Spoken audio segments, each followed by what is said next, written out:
markii ugu horeysay taariikhda Soomaaliya iyo Turkiga oo heshiis iskaashi oo dhaqaale iyo waliba midka ganacsiga labada dal ay yeelanayaan tan iyo markii dhidabada loo aasay xiriirka Soomaaliya iyo Turkiga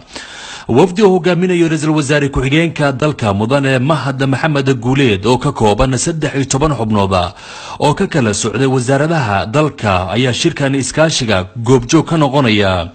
wafdiga ra'iisul wasaare ku-xigeenka dalka ayaa markii ay ka soo dageen waxa garoonka diyaaradaha ee magaalada Ankara ku soo dhaweeyay madax ka socotay dawladda Turkiga iyo safaaradda Soomaaliyeed ee waddankani Turkiga ra'iisul wasaare ku-xigeenka waddankani Turkiga Rajab Agdag ayaa munaasabad soo dhaweyna oo casar sharaf ah waxa uu sameeyay wafdiga Soomaaliya ka socday iyagoona cashada kadibna ay yeesheen kulan gaar ah oo albaabada u xirnaa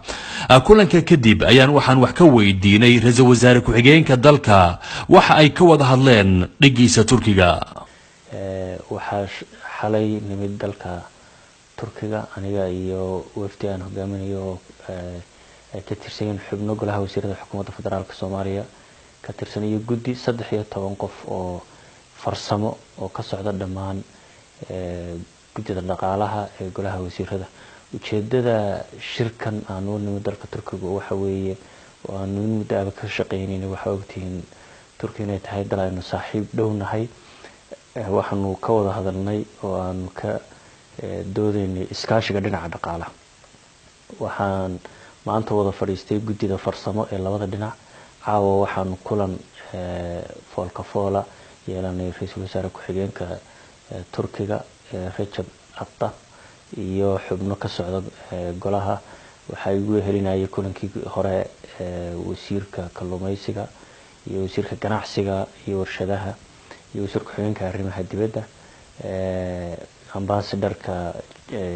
dalka Turkiga ee noo qaabilsan ambassador Jama waxaanu ka hadalnay iskaashiga labada dhinac iyo waxyaabaha aynu inagu qaniga ku nahay oo ay ka faa'iideysan karaan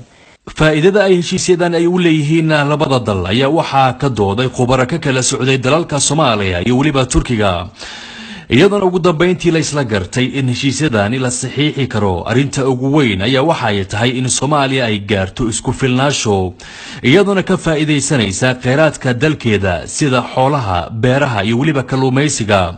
dawladda Turkiga ayaa suuq u heli doonta dalka Soomaaliya Soomaaliyana kheyraadkeeda waxa ay u iibgeyn doontaa dalalka Yurub iyo Asia iyadoo suuq weyn ku yeelan doonta dalkan Turkiga waa kan Mahad Maxamed Guuleed ra'iisul wasaare ku-xigeenka dalka waxaanu ka hadalnay iskaashiga labada dhinac iyo waxyaabaha aynu inagu qaniga ku nahay oo ay ka faa'iideysan karaan si ay noogu furaan suuqa Turki Yurub ku xiran ee Asia ku xiran markii dambe waxaan wada yeelanay kulan dhamaan dhinacyadii maanta shiray iyo labadii dhinac ee ra'iisul wasaare ku-xigeenkooda aniga iyo wasiiradayba